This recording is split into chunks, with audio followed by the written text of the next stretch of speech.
Есть такая традиция заглядывать в глаза Путину. Начал ее, по-моему, Джордж Буш-младший, когда он сказал, что он заглянул в глаза Путина, увидел там душу. Потом были какие-то подобные высказывания от других людей. Ну, было висловлювання Маккейна. Да, Маккейн, да, президент Украины Зеленский теперь заглянул, увидел там стремление к миру вроде как, да. А вот вы тоже заглядывали в глаза Путину, о чем вы сейчас упомянули. Вот чисто психологически, если тем более вы этого человека видели, общались чуть-чуть даже и наблюдаете. И сейчас вот вы смотрите на эти кадры. Что там в голове? Что на самом деле, по вашему мнению?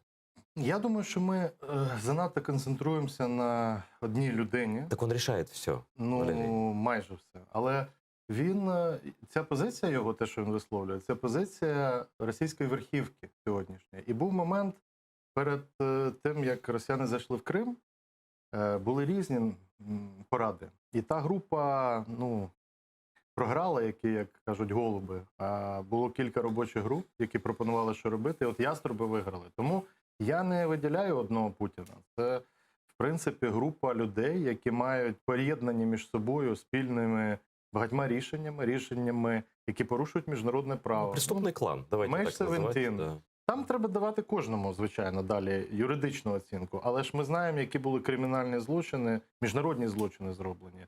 Збиття літака. Ну, терроризм, давайте вещи своими именами называть. Тероризм на нашій території. Ну, а обстріл території суверенної країни. Тобто це просто ті накази, які віддавались. Тобто це вже, знаєте, це вже після таких міжнародно-правових дій, і я вже не кажу про те, що розриваються договори, це такі порушення міжнародного права. Це лайфстайл. Але такий, є да. порушення, фактично, агресія, яка має відповідальність, бо в мене спеціальність міжнародне право, я знаю, що наступає згідно міжнародному праву відповідальність. Это мы знаем. Я немножко другой вопрос задал. Про личность. Ну, вот он хороший актер ли? Кто он такой? Я вам ще раз хочу сказати, я можу говорити про нього, свої враження. Я хочу але это це слышать.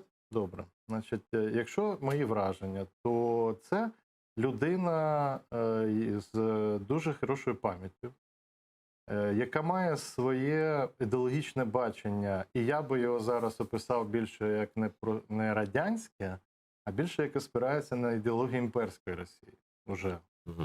Людина, яка реально думає про слабкість Заходу, що це Європа для нього слабка, вона не визначає нічого, тільки він орієнтується на сильні країни. Ну і взагалі він орієнтується на сильну позицію. Якщо у тебе позиція сильна, ти можеш вести якісь переговори. Як тільки він відчуває слабину, що ти слабкий, все, там не буде ніяких компромісів, поступок. Це не європейський стиль дипломатії.